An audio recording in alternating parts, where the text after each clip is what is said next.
Welcome to the Strathroy-Caradoc All Candidates Debate for Ward 1 on Rogers TV. We'd like to thank Rogers TV for this opportunity, Strathroy United Soccer Club for the venue we are in today. This debate will be broadcast starting September 26th on Rogers TV and will be available 24/7 on YouTube. You can watch it as many times as you like.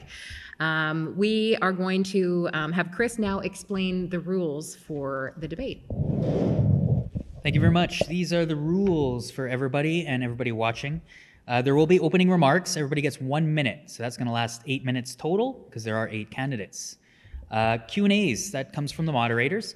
We're going to have questions for all the candidates, and they're going to have the person being asked the question will have 1 minute, and then everybody gets 30 seconds after that, and the original person asked the question will also have 30 seconds. Of course, at our discretion, we may continue the conversation if we see fit. Then, of course, there will be closing remarks. Everybody, again, will have 1 minute for a total of 8 minutes. And then after that, we'll let you know again how to watch this. We'll start with opening remarks. We'll go from camera left to right. Mr. John Brennan. Hi, and thanks for watching. I'm John Brennan, and I'm seeking re-election in Ward 1, Strathroy. Our council has done a great job over the last 4 years. Tax increases have been small and predictable and have averaged lower than the annual rate of inflation. Our municipal debt has been reduced dramatically to $2.6 million, down from almost $20 million not too many years ago. Industrial land sales are at an all-time high with revenue approaching $7 million. 8 master plans and studies have been completed in a public process involving hundreds of ratepayers meeting on Zoom. Studies and plans that will provide future councils with a framework for decision-making for the next decade. Work is underway to plan a new arena for Mount Bridges and a new fire station for Strathroy. New recreation facilities have been installed throughout the municipality and our parks. And, of course, there was a pandemic, which challenged council and staff and the public, and we got through it successfully. This is a great community, and it will succeed with the continued stable, sensible, far-sighted governance. Thank you. All right, and next up we will have Steve Derbyshire. Hi, good evening, everyone. Steve Derbyshire here. I grew up in this township right from the word get-go. I went to high school here, met my first love here, I got married here. I started my family here, and I actually started in a little town called Melbourne, so that's part of our bigger community of Strathroy. And what I'd like to talk about is our finances and how we're going to afford to be able to live in this great area. How are we going to be able to keep our kids here? How are we going to be able to take care of our parents, our grandparents? How are we going to be able to afford that with the way things are looking right now? In the next 4 years, we are going to go through a substantial financial crisis. And everybody's feeling it right now. Inflation is eating our dollars away. We're having to spend more on food than we've ever spent before. What are we going to do? We need a council that's going to address these issues for us. Thank you. And our next candidate is Michelle Gallant. Hi, I'm Michelle Gallant. I unfortunately am not from Strathroy-Caradoc. I moved here in 2017 with my spouse and teenage daughter and dog. I was in the Canadian Armed Forces for 8 years, which made me live all across the country as well as in France and Germany. I have a background in logistics, and then I retrained with an associate's degree in environmental technology. Why I'm running is I found that while trying to reach a current councillor, who isn't here, by the way, I didn't get a response after a person in London had her garden, pollinator garden, mowed down. And it made me realize that, if you can't get the answers to your questions directly from a councillor, what's the point of having a councillor? So I'd like to thank everybody here for running with me, and I look forward to working with you all. All right, thank you very much, Michelle. Next up is Matt Hall. Thank you. My name is Matt Hall. I just want to thank you for the opportunity to discuss a lot of important issues that are important to everybody. It's good to see such a large number of candidates that are here, showing that people do care about the future of Strathroy-Caradoc. About myself, I am a lifelong resident of Strathroy. I've been married for 9 years. I have 2 daughters. Both of our families have a long time history in the area. About myself, I've worked for Middlesex London Paramedic Service for the past 18 years. With that, I've had 10 years experience on the leadership team and with team building. And so with that, I want to ensure that council continues to be a high-performing team that they have been in the past. A successful organization always has a succession plan in place, and I want to learn from the experienced councillors to ensure that we have good leadership for the future moving forward. For me, I am not a yes man. I like to look at all sides of the issue and before reaching a decision, and very excited to get the younger generation more involved in the future of this town. Thank you. Thank you, Matt. Next up is Frank Kennis. Hello, my name is Frank Kennis, and I'm running for re-election as one of your councillors in Ward 1. My wife and I have lived in Strathroy for 33 years and raised our 2 sons here. I have connections to Strathroy-Caradoc my whole life. I grew up on a dairy farm in Park Hill. I'm a graduate of the University of Guelph. I retired as a senior leader from Libero Credit Union in 2018 after a 35-year career. I specialized in agricultural, commercial, and consumer lending. I have a very strong background in money and finance and have managed and led people my whole career. I have always been actively involved in leadership roles in the communities I've lived and worked in. I have served for many years on the board of the Women's Rural Resource Centre and the London Small Business Centre. In addition to my council responsibility, which include being chair of the Finance Committee, I also serve on the board of the St. Clair Conservation Authority and on the Board of Governors of the Western Fair Association. I'm a dedicated team player and consensus builder, always working for what's best for all of Strathroy-Caradoc. Thank you very much, Frank. Next, we'll have Donna Pammer. Hi, I'm Donna Pammer. I have been a Strathroy resident for the past 10 years and a local business owner. I have and continue to serve on several local boards and committees, working collaboratively to achieve our goals and objectives. I have experience working with all levels of government, municipal, provincial, and federal. This experience will support my ability to be an effective council member. Community development has always been my passion. I am running for council because I believe I can contribute to the vision of building a strong, vibrant community where all are welcome, heard, and supported. A community where its members thrive and a place where we are proud to call home. This will require addressing our community's problems as well as building on its strengths. As councillor, I will listen to your concerns and do anything I can to see that you are heard. Thank you for listening and participating in our municipal election. It's your voice and it's your choice. Thank you very much, Donna. Next, we'll hear from Steve Pelkman. Thank you. I have been a member of council for more than 2 decades. My reason and focus for running have never changed. You need to get value for your dollar spent and make people feel good about where they live. People depend on consistency and stability. Modern-day banking has bills paid automatically, often to coincide with people's paychecks. Therefore, property taxes and user fees need to grow at a rate that does not outpace people's expectations or fluctuate wildly, making it difficult for people to predict. Over the past 20 years, we have consistently paid down debt and saved for the future, all while continuing to move the municipality forward. I am for planning while we are not doing, saving when we need to, spending when it matters, and holding off when it makes sense. We have some big projects coming up, and new debt will be incurred. Our job is to make sure that we get good value for that money. Experience, consistency, and a practical viewpoint is what I bring to the table. Vote Pelkman to make this Steve the right choice for you. Thank you very much, Steve. And finally, we'll have Gregory Tobin. Hello, my name is Gregory Tobin. I'd like to begin my opening statement by acknowledging the recent funeral of Her Majesty the Queen and to say God rest her and God save the King. I'm a digital media strategist, and I moved to Strathroy with my wife in 2020, and we quickly fell in love with this city and our home. And soon after, I developed a desire to give back to it. That transformed into wanting to represent others, as we've gotten to know so many people who live here who feel that their voice is no longer being heard. I have a young working family. I worry about things like property taxes, cost of living, housing, faith communities, our farmers, our seniors, getting rid of the city's vaccine mandate, among other things, and a plan to help.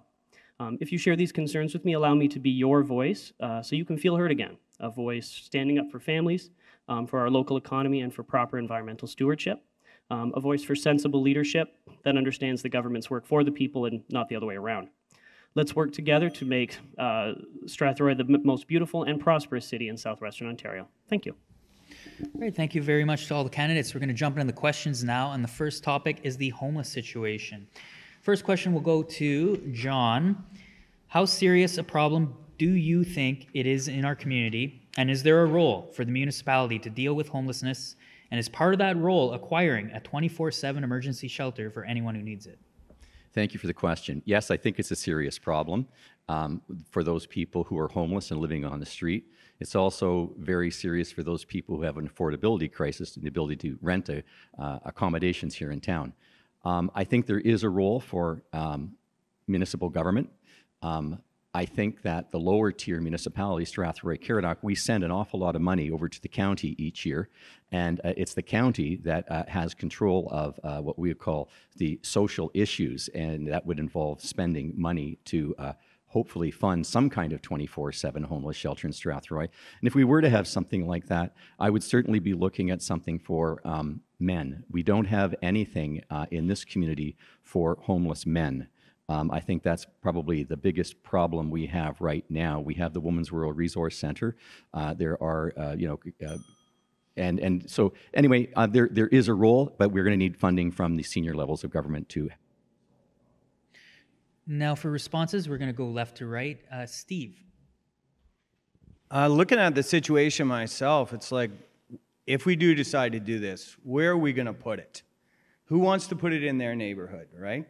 Do we put it by the police station? Do we put it by the hospital? Where are we going to put it? So that's some huge questions if we decide to take on this role. To me, this role may be a bigger thing than we're able to tackle right now. All right, Michelle? I think that not in my backyard is an easy out for people, but it's definitely something that I think is necessary, required. Even looking at maybe having the county pay for some spots in hotels as a leg up. There's lots of options that we could be looking at to help in this matter. Matt? Along with the homeless shelter, I think the bigger question we need to do with the homelessness situation is find out why people are homeless and kind of dig into that. And then if we can prevent the issue in the first place, maybe decrease the need for the homeless shelter there. But as for location, that I'm sure if it does decide to go ahead, there'll be the appropriate studies and surveys to find out a good spot for it. Okay, thank you. Frank? Indeed, it's a serious issue, and it seems to be a serious issue in every community in our province. And so I think we all need to work together to come up with some sort of solution. And Donna? Having run a youth homeless shelter program in Stratford, I have a good understanding of the issue, and I can tell you it's a very complex one. In my experience, this could best be addressed by collaborating with mental health providers, addiction services, and other community partners, as well as all three levels of government, who all have funding in different areas and ways that they could support it. It needs to be a full collaborative process and a creative one. Thank you. Steve? Thank you. I was speaking to one of our officers the other day about the homeless situation, and the officers are pretty aware of who is around, and he says it's actually fairly stable to previous years, but those people do have underlying issues that, as Donna mentioned, are better addressed at some place like the situation table, which the local police are involved in. I think the bigger question is for those people who are being pushed out of the rentals, like moms with a couple children, and where are they going to go as the rentals disappear? Thank you very much, Steve. Gregory? Sure, yeah. So I agree, it is a very serious issue. It's a human issue. And on top of, waiting around, hopefully, for the governments at higher levels to give us some funding, I think it would also be good to speak to local charities, like some of the churches already provide free lunches. Let's see what we can do to partner with them to increase that, or get the community together to discuss, do we build this building? Where do we build it? Where can we get the money, rather than just simply, hoping for the government to give it to us or raising it from taxes. Okay, on to our second question, which relates definitely, and it's affordable housing. Stephen Derbyshire, we're going to start with you on this one. Do you think the current council has had enough of a focus on getting affordable housing built? How would you address the great need for low-income housing, but also housing rentals in general? I think to start off with, I think our planning initially and the provinces from the beginning hasn't been set up to facilitate enough growth and enough supply of rental units out there. Low-income housing is great, but we need to have housing in general, and lots of housing, and having that market there, then we can afford to be able to help these people step into those units that are affordable. For me, I would like to see us, and I've seen the council start to do this, where we allow more denser populations to happen, where we can take houses and split them so we can actually put 2 units in it, where we can facilitate this. The problem I see that is if council lets this happen, it may run into issues when the homeowner goes to do it, because then the cost will be extreme by maybe having to put fire escapes, fire doors, double drywall, those type of things. So the person ends up not being able to afford it anyways. Michelle? I agree that there definitely needs to be more density. I don't believe that splitting up houses and doing it willy-nilly is the answer. Leads to infiltration problems, flooding, and all kinds of various things that the municipality wasn't set up for. I think the answer is building up 3-story walk-ups. However, having large, park-like settings around them so they don't seem like just a concrete jungle with parking around them would be a perfect option for rental units and starter-owned families. And that? Thank you. Yeah, affordable housing, big issue. I agree with building up. As long as it's done properly, make people proud to live in the affordable housing. But along with that, we also need to make sure that there's affordable recreation. It's great if we can get these people places to stay, but then if there's nothing for them to do, if they can't afford to join the programs that we have, then I think that's something we need to look at as the affordable recreation as well. Okay, Frank. Certainly, I believe in this council is working towards more higher density housing in terms of condos, apartment buildings. A number of projects have been approved, and hopefully those contractors will build those homes, which I think will be a great addition to the community. And Donna? I believe the municipality's responsibility is to ensure that we attract and support affordable housing. It's very important, particularly in the current market. I think that there may be things that the municipality could do to attract or make it more attractive for developers, and that's something that I'd be willing to explore. Steve? The province dictates the rules as to what the municipality can and can't allow through their provincial policy statement, and the province has changed the rules in the last 2 years. So as a municipality, what we've done is reflect our policies to make sure that things like granny flats can be built in the town. At the end of the day, it's supply and demand. You have to have enough supply to meet the demand, and that's what's going to drop the price down. Gregory? I agree, Steve. It's a supply and demand issue. The term, affordable housing, as if there's someone in favor of unaffordable housing. It's a housing issue. We need to build more of them, and we as a city should partner with the province who wants us to build more, and we should do more to attract contractors, tradesmen to come and live here and then build the homes that we would end up living in around here. My wife and I are very affordable to live in the house that we have, and we want our friends to be able to move here too. Great, thank you very much. We'll move on to... Yes, and I would like to comment as well. Certainly, John, if you'd like to go ahead. Okay. The primary lever that municipal governments have is planning and zoning.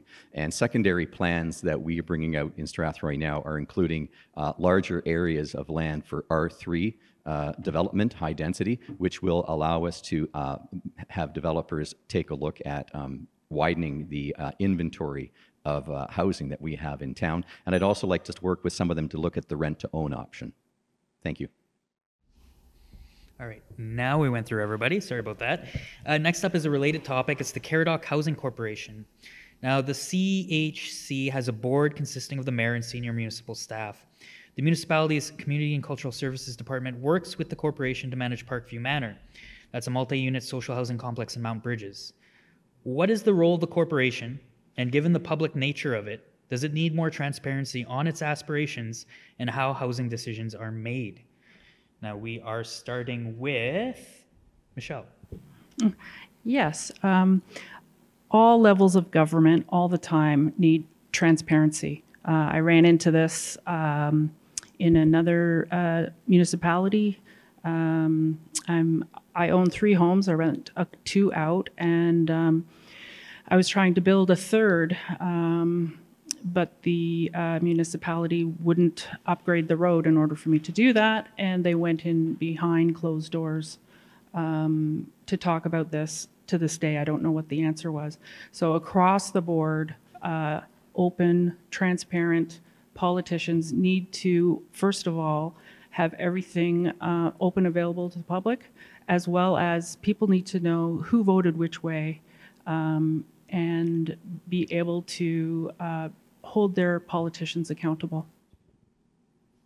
Thank you very much. Next up, Matt. Thank you. I agree with Michelle. Transparency is a very important thing.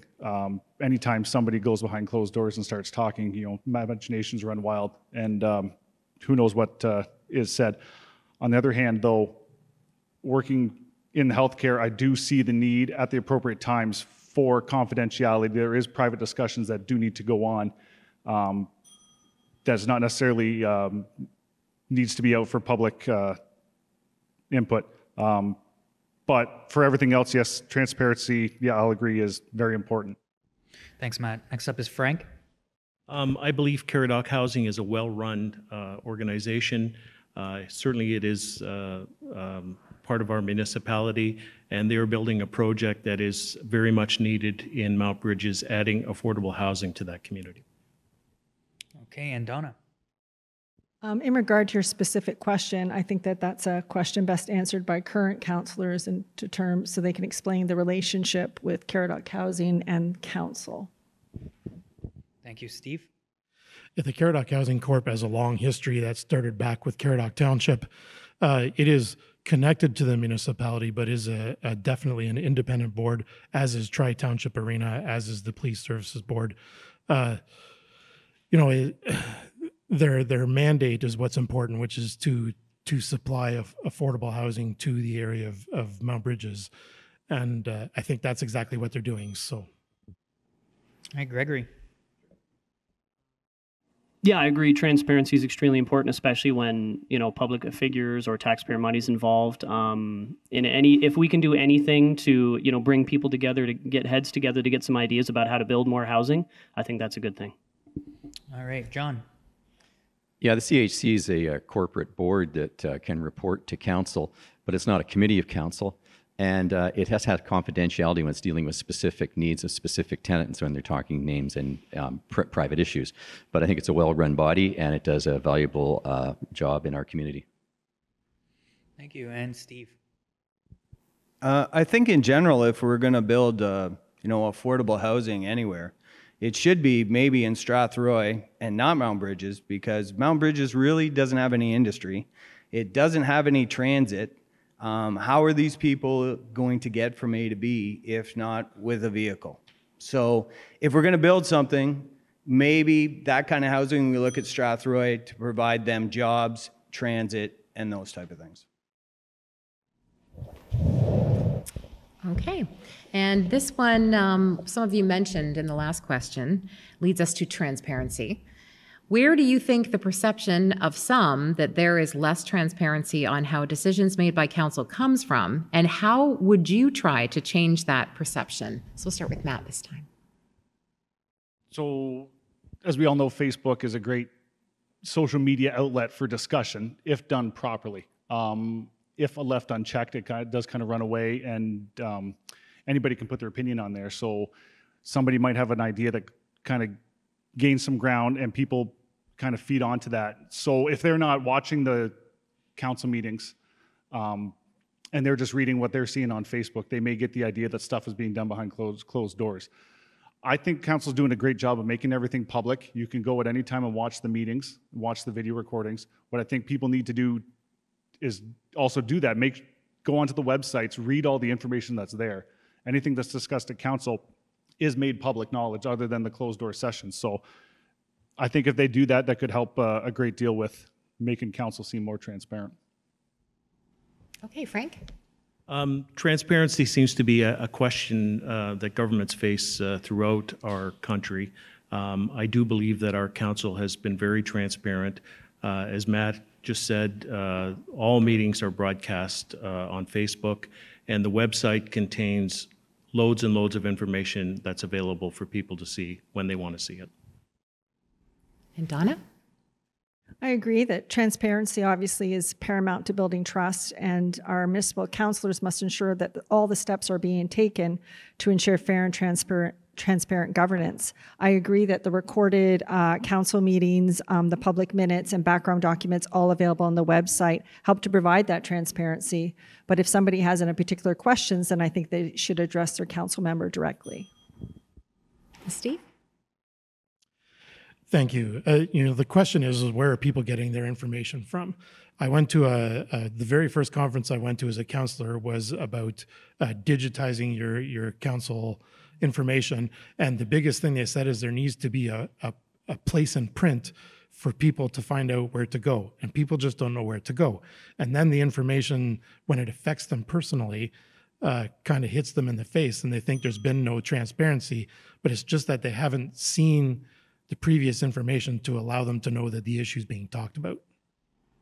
And Gregory? Yeah, I agree. Obviously, government transparency is essential. I want to know how every dollar is being spent. And I think, it's great that council has these options available online. But one thing I've heard when talking to people is, well, I want to hear from my councilman directly. And one thing I've been doing while going out and talking to people in preparation for running is speaking to people directly. I think it's important for us as councillors or prospective councillors to go out and speak to those people directly. And John, at the other end? Yeah, I've been on council for 22 years, and I've never seen a higher level of engagement in open houses and planning meetings. I've never had a higher level of engagement with people by emails. I think that we've done a good job of being transparent and having all the information out there for people to find. I know that I try to respond to people online and provide them with answers, and in my experience, we've never been more transparent and the information's never been more available. And now Steve? I think people have a disconnect between what councillors can do and what they can achieve and what town hall does. And I think the problem is when you have a problem and you go to town hall, you may not get the proper channels to help you solve your problem. And council, if you go to them, needs to go through other channels to solve the problem. So there's a disconnect there, and I think it should be more clear and concise for people to follow it quite easy. And Michelle? I did work at the Conservation Authority for a while, and I did find that there was always a miscommunication and a lack of understanding of basic who does what in the system. I think it's also important to make the bylaws very easy to find, very easy to read using search words. I find when you are searching by search words, it's really hard to find the documents that you're looking for. Okay, and Matt would like to weigh in. Thank you. Just another addition to help make council seem more transparent. One of the thoughts I had, if elected moving forward, is to help engage the younger generation. I know when it comes to social media and finding information on the internet, they don't so much like to search for information. They like when it's pushed towards them. So I'd like to see some development with some apps or some sort of technology we can give them notifications. I'd also open it up to any of the other candidates, not on council right now, to see if they had any other strategies moving forward. Okay, Gregory? Yeah, I agree. One thing that I thought would be really helpful is when I first moved here, I literally looked up city council and information about the city, and I found that it was actually quite difficult to find certain things like, what is the city's budget? What is the city's debt? You have to go in and look at PDFs and scroll down or slide decks or whatever and find it. It'd be nice if the city's Facebook page or website had like an FAQ with answers to simple questions like that. All right, our next question is the role of staff versus council, how decisions are made. What is the role of the very qualified senior staff in helping council make decisions? And is council independent enough when making those decisions. I believe the first person this goes to is Frank. Thanks for the question. We have a number of very highly seasoned and qualified people in senior management roles at the municipality, and they are experts in their field, like planning, finance, a whole raft of fire chief, police chief, that are experts in those areas. We as councillors have a bit of knowledge in all of those areas, but we're certainly not experts in those areas. And so we rely on their expertise and their experience to give us the information we need to make a decision.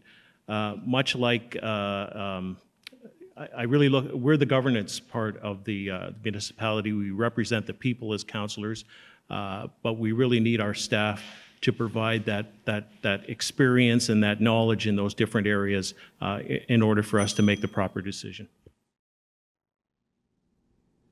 Okay, thank you. Donna. I think that our role as council is obviously to take into consideration the reports created by the staff and the experts. Obviously, I'm not an engineer, so I don't know much about building roads.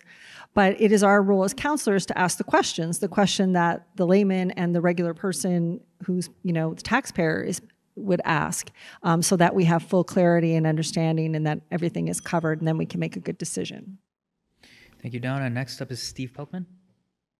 Yes, thank you. Actually, Donna hit it right perfectly. The beauty part is there are 9 people on council, and we all bring to the table different pieces of knowledge and different amounts of experience. And as Frank said, our role as a councillor is to set policy and direction for staff to follow. And if we don't agree with what they bring to the table, then it's our job to ask questions and to get further reports and to stand by our own morals to question what we suspect might be a wrong direction. Thank you, Gregory. So yeah, my big concern would be to make sure that there is a maintenance of the proper relationship between the various city staff and council. And we as council are the voice of the people. Someone said earlier, it's our job to make those decisions as easily understandable to the people of the town, and to ensure, like I work in an industry of best practices, so I agree that it's important to ensure that all the public facilities are being run that way. Thank you, and we'll go to John. Yeah, the governance piece of council that makes us independent of our directors is that all the directors make their recommendations, which is quite expert, and they lobby for what the needs of their department. But council has to prioritize, and we have to look at the bigger picture and figure out what's good for the community. And therein lies the wisdom of 9 people doing their best for the community. And we're not perfect, but we try to look at the big picture and make those hard calls about budgetary decisions. Thank you. Steve Derbyshire. I'd like to see council play a stronger role in all of this. I'd like to see the will of the people being put forward. It's fine to take advice from these senior people.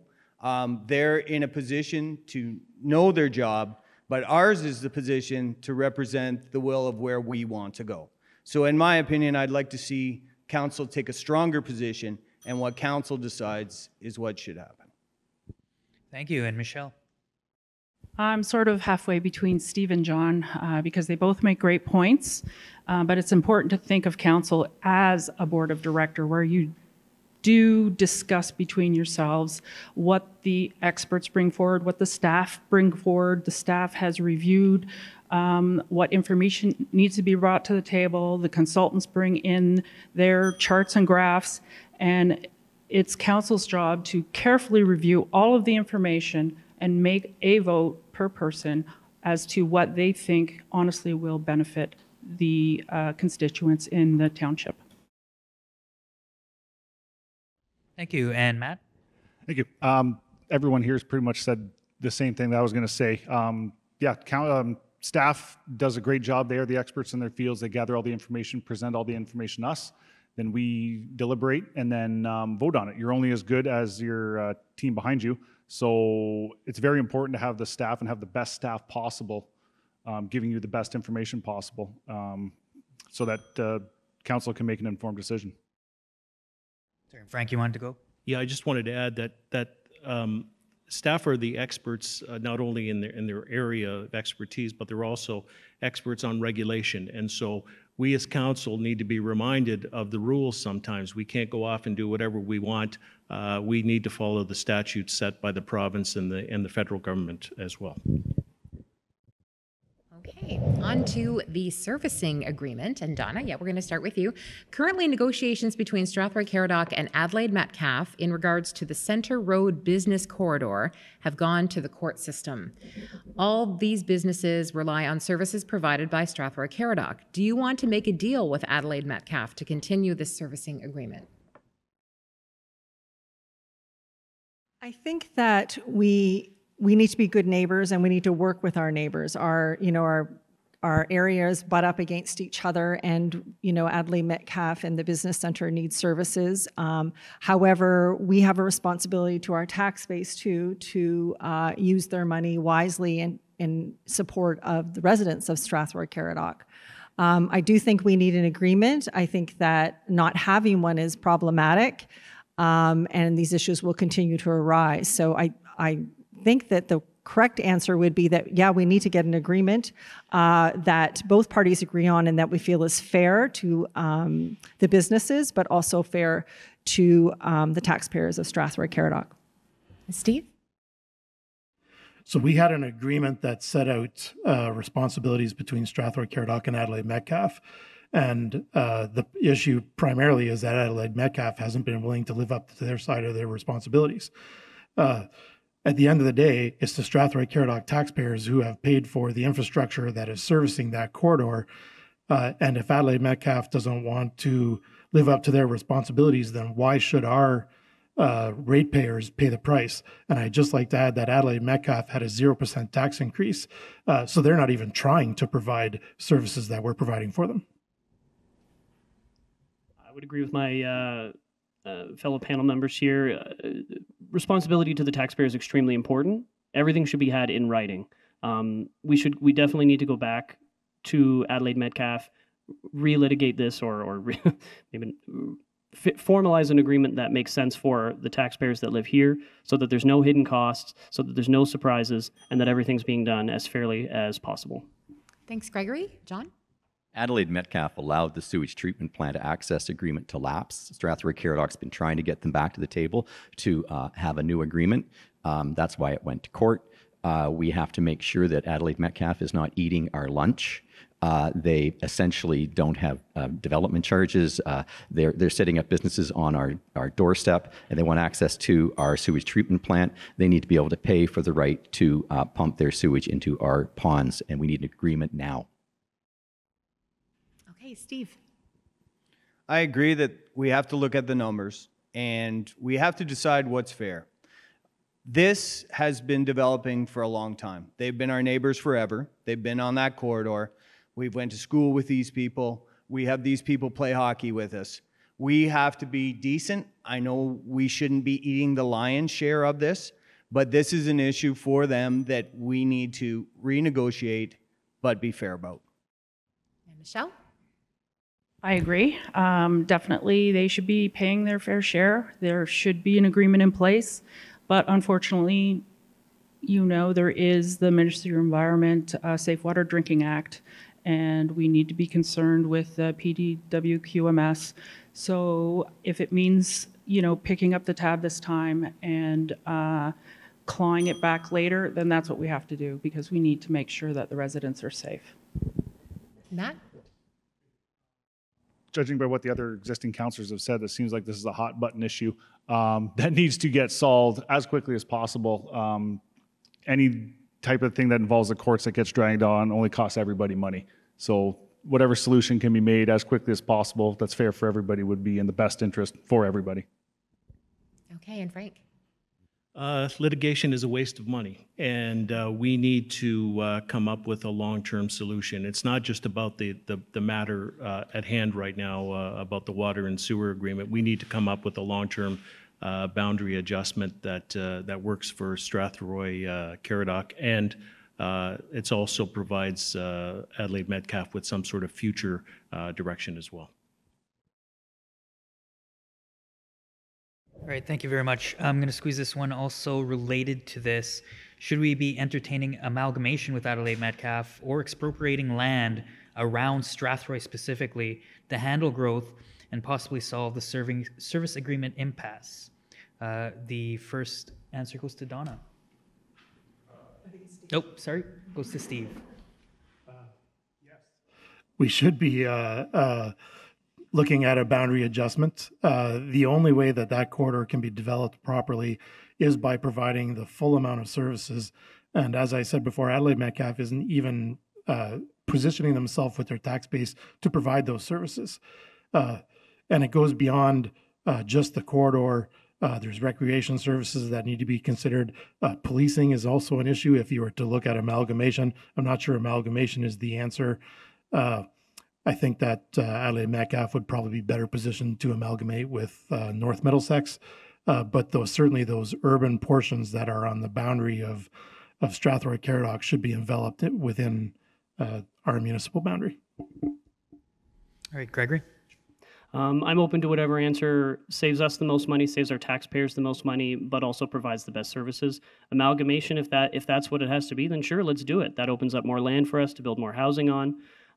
It can hopefully alleviate this problem, provide better partnership between between our two regions, and hopefully, yeah, save us some lawyer fees. All right, thank you, John.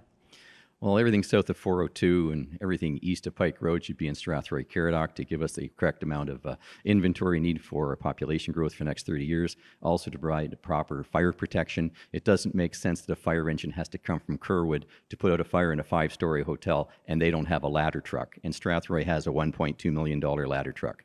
And they built that hotel without referencing their plans to us at all.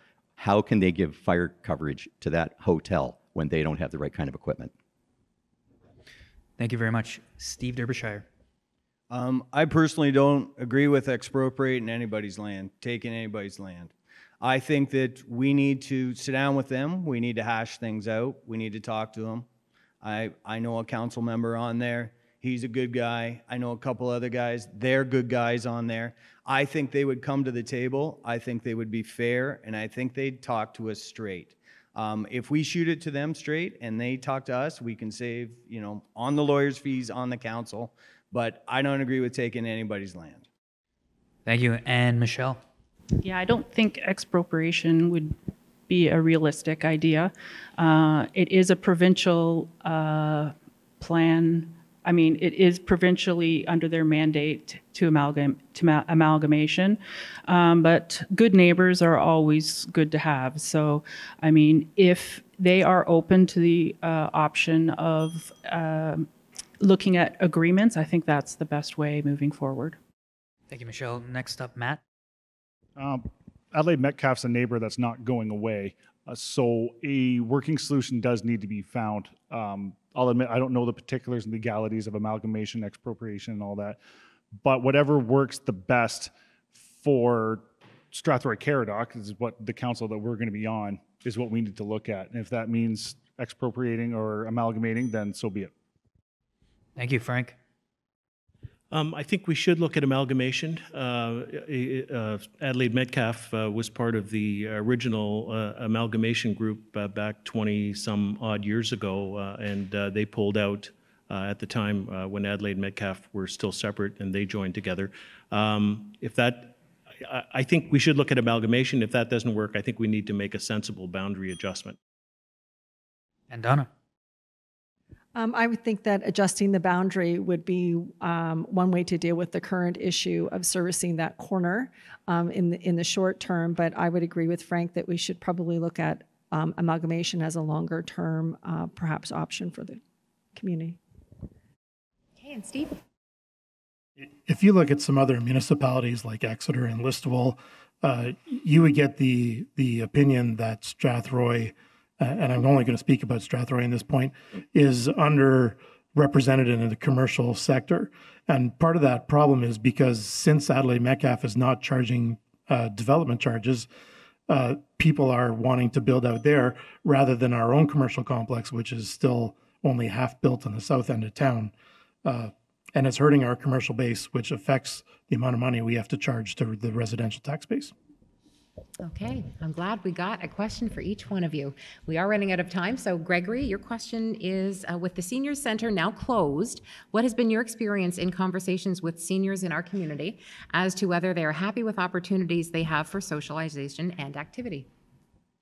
Well, I mean, I've not spoken to a ton of seniors in the community. I've spoken to a lot of people who have parents who are seniors in the community, though, and they have concerns, things like an indoor pool, other recreational facilities. I would like to see things like that get built, but I'd like to see them get built within budget and not have to raise taxes over it, something like that. Let's look at partnering with local charitable organizations, see if we can't raise money that way to build and fund something like that going forward, or retool something that's already in town for such a purpose, so that we, again, don't have to go and raise taxes to pay for all kinds of new stuff. Okay, John? Coming out of COVID, our staff is doing a good job of trying to come up with programming that is suitable for all seniors. This is something that the Senior Centre before didn't have the ability to do. They didn't have staff to do programming. And I think we're going to have a decentralized approach that has opportunities throughout the entire municipality rather than just a few for a very small number of people at one location downtown. Okay, and Steve? I'd like to see if there's quite a demand for this, that maybe a private organization step up and possibly us kick in money to the private organization to run something like that. If there's a demand for it, then there's definitely a business opportunity for people. And I think that we should look at that type of thing where the municipality isn't in charge of it. We're watching it, something like an NGO. And Michelle? I like John's idea of a decentralized senior options. I'd like to see more sidewalks. I'd like to see wider bike lanes and wider sidewalks for seniors. I'd like to see, yoga in the park and things that gets mall walking. All these things are options for seniors to get them out, getting them mobile. The senior center in the flood zone, it's not coming back. It'd cost too much to build something else. So I think that's a great option. Okay, Matt? I like what John said about having a decentralized approach for seniors. We have, Strathroy-Caradoc's very large. We got different population centers. So just having one spot in Strathroy might not necessarily benefit seniors in Melbourne or in Mount Bridges. So being able to have something that could either travel around to all the communities would definitely be a benefit. Normally, outsourcing is better for the bottom line. I don't believe in this case it would be. I think it'd be better to keep it in-house for better control, better quality control, and then go from there. Okay, Frank? I would encourage the community seniors to contact the recreational people who work for the municipality. There's some really talented people there who are willing to work with all of those groups to come up with both facilities and programs that will meet their needs. Donna?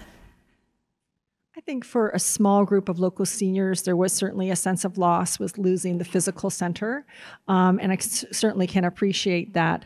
But I think that the seniors population is very diverse, with a lot of seniors still working, and so we need programs that meet everybody's needs, not just people's needs, in the morning, but seniors who want to be active in the evenings and doing different types of recreation. And Steve? Yeah, I was on the Seniors Center board for 7 years, and I was the last board member to be replaced before they closed. So I'm well familiar with the issues. The reality is they were out of champions to run a program, and every program needs a champion. I think it would be better run by the municipality to provide a wide variety of programming, and the municipality has underutilized spaces that are empty during the time that seniors want to have programming. So I think we're headed in the right direction, and people see with the course of time that that's the case. All right, thank you very much, everybody. That's all our time for the questions that we had. We're going to start with closing statements. Everybody has 1 minute, and we're going to start the other way this time with Gregory. Thank you very much. I want to begin my closing statement by thanking the sitting members of council for their dedication and work for the city. To the other here on the table who've put their name forward, it takes guts, so good luck to us all. As I mentioned in my opening remarks, I'm the father of a young working family. Times are tough. They're tough for families, for farmers, for small businesses, for seniors, those on fixed incomes. And frankly, governments at higher levels are making things worse all the time. Going forward, we're going to need a city council that has the right priorities and is protecting its citizens from harmful government policies happening elsewhere. That means not raising property taxes, spending our money wisely, paying off debts, saving every dollar we can for a rainy day, getting those homes built, and doing what we can to attract more business here. We can't afford to do anything else. Come October, I humbly ask that if this message resonates with you, that you consider checking off Gregory Tobin on your ballot. Thank you, and God bless you all. Thank you very much, and we'll go to Steve Pelkman.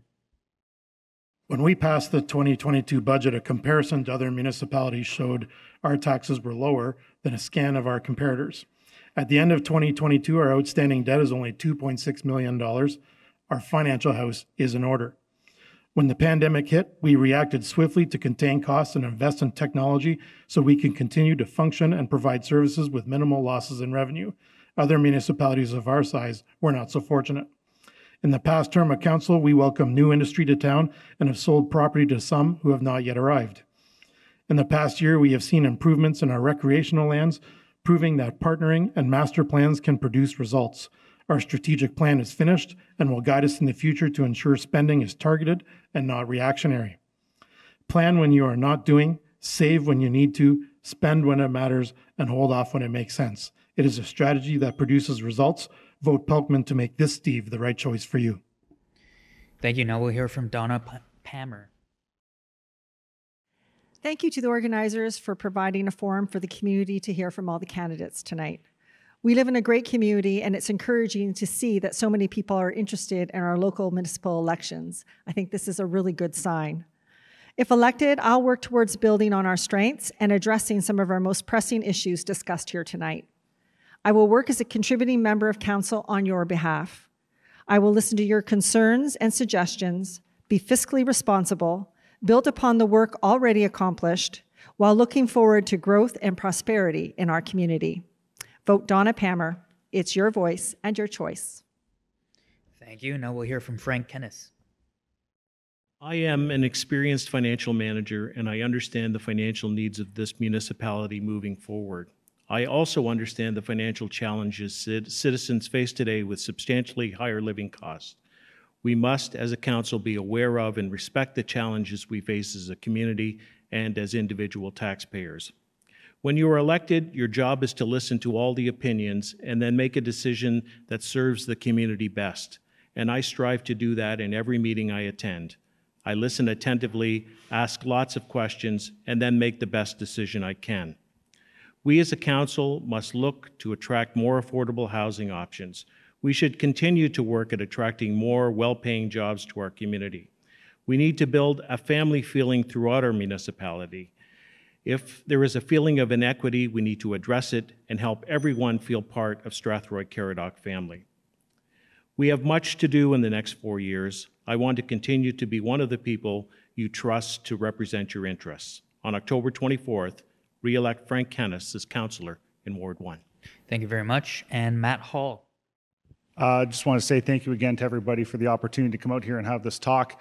The past 4 years, council has done an excellent job. When the pandemic started, being in healthcare, I paid attention to the case numbers, and compared to other municipalities, Strathroy-Caradoc did very, very well, due in no small part to the quick action of council to enact bylaws and regulations to keep everybody safe. I believe we're coming to a turning point with this new term. I want to be a part of it to make sure that we're turning in the right direction and learn from the very experienced councillors that we have on council right now. So I hope on October 24th that you'll vote for Matt Hall and help us lead us into the future. Thank you. Thank you. Next up is Michelle Gallant. I am experienced in environmental planning, and I'm running on a platform based on community health and environmentally progressive policies.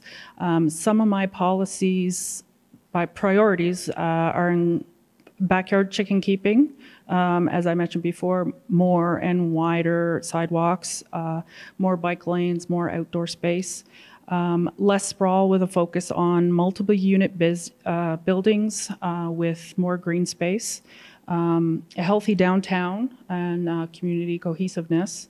I'd like to look at making sure that all the train crossings are armed crossings so we could apply for an exemption. to stop the train horns blowing through town. I'd like to see more downtown car chargers, because I know that will improve business downtown, and there's so many people traveling from the States down right across 402, looking for an opportunity to eat, dine, and stay. If you like an environmentally progressive councillor, then you should vote for me. All right, thank you very much. Next up is Steve Derbyshire. So the storm's coming. We all see it. Inflation's rising. Interest is up. Cost of everything, it's killing us. The paycheck's shrinking. What are you going to do? If you look at your assessed value on your house, it's going to double. If our mill rate doesn't go down, what happens to your taxes? You know it. You can see it. I'm responsible. I'm financially responsible. I want to make sure that when this storm comes, we can weather it and we can handle it. There won't be any undue spending by my part. There won't be excess regulation, which everybody sees. If we don't need it, we're going to cut it. We're going to get rid of the fat. We're going to trim it. We're going to get ready for the storm, and we're going to be able to handle it. Vote for Steve Derbyshire. I've been here, and I'm going to be here forever. Thank you. Thank you. And finally, we'll have John Brennan. I wasn't born in Strathroy. I chose to come here in 1987 to teach at the local high school and to raise a family. It was one of the best decisions of my life, and over time I've come to love this town. That's why I've been so involved over the last 20 years in trying to make it an even better place to live. By working together, I've learned we can accomplish this goal. That's why I've been a director and chairperson on the Strathroy Middlesex General Hospital Foundation. A strong hospital makes our community better. That's why I'm a Rotarian. Rotary's public projects, the trails, the splash pad, the all-wheels park, the palliative suite at the hospital make our community better. That's why I'm vice chair at the police board. A well-run local police service makes our community better and safer. And that's why I'm a director on the St. Clair Region Conservation Authority. Having natural green spaces and a trail system to explore in our leisure time makes our community better. And that's why I want to remain on council, because continuity of good local governance makes our community better. Thank you for your attention. And that brings our debate to a close. Again, thank you so much to all of you for being here. John Brennan, Steve Derbyshire, Michelle Gallant, Matt Hall, Frank Kennis, Donna Pammer, Steve Pelkman, and Gregory Tobin, all of your candidates for Ward 1 in Strathroy-Caradoc. We remind you that you can watch this debate starting September 26th on Rogers TV. Thanks so much to Rogers TV for doing this. It will also be available 24/7 on YouTube. Thank you to Strathroy United Soccer Club for the use of the venue as well. And please, everyone, make an informed decision. Don't just vote. Learn about your candidates, learn about the issues, and vote wisely. Thank you.